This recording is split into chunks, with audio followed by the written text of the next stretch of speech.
50 habitudes positives pour transformer votre vie, partie 3.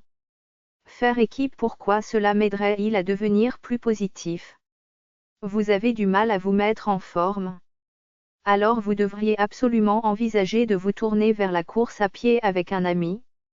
Un compagnon de course peut faire une réelle différence pour votre forme physique. Appliquez l'action pour une plus grande positivité. J'ai trouvé que le simple fait d'aller courir, dont nous avons parlé le matin, mais avec un ami, après quelques semaines d'entraînement était bon pour le moral et le plaisir général. À quelle fréquence dois-je m'entraîner? Chaque fois que vous le pouvez tous les deux, les circonstances peuvent se mettre en travers de votre chemin, mais cela ne doit jamais être quelque chose qui vous retienne trop. Veillez simplement à prendre le temps nécessaire lorsque vous le pouvez tous les deux. La vie sans ce changement. Vous aurez peut-être plus de mal à rester en phase avec vos objectifs de forme et, comme d'autres, vous aurez peut-être tendance à abandonner lorsque les choses se compliquent ou que vous commencez à plafonner. Vivre avec ce changement. Vous aurez probablement un corps plus sain et un esprit plus vif.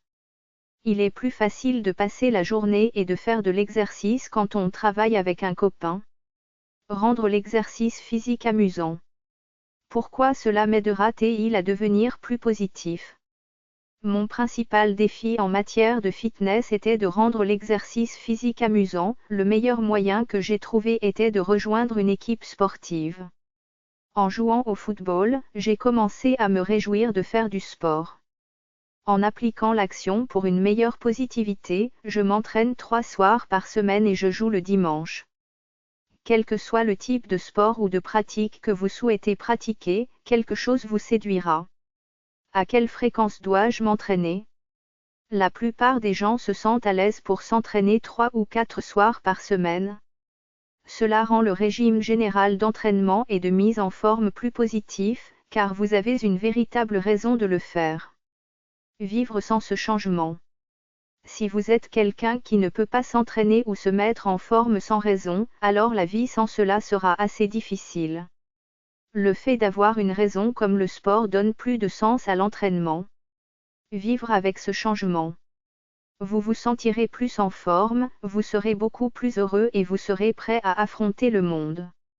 Cela fera une différence absolument énorme dans votre qualité de vie globale à long terme. Habitude mentale. J'ai toujours trouvé que, dans ma bataille pour vaincre la négativité et devenir plus positif, mon esprit était un obstacle majeur. J'ai donc décidé de m'attaquer à l'esprit et de faire une chance majeure et progressive. J'ai examiné la façon dont je pensais aux sujets et comment cela pouvait me retenir. Les réponses que j'ai obtenues ont été assez impressionnantes, pour être honnête.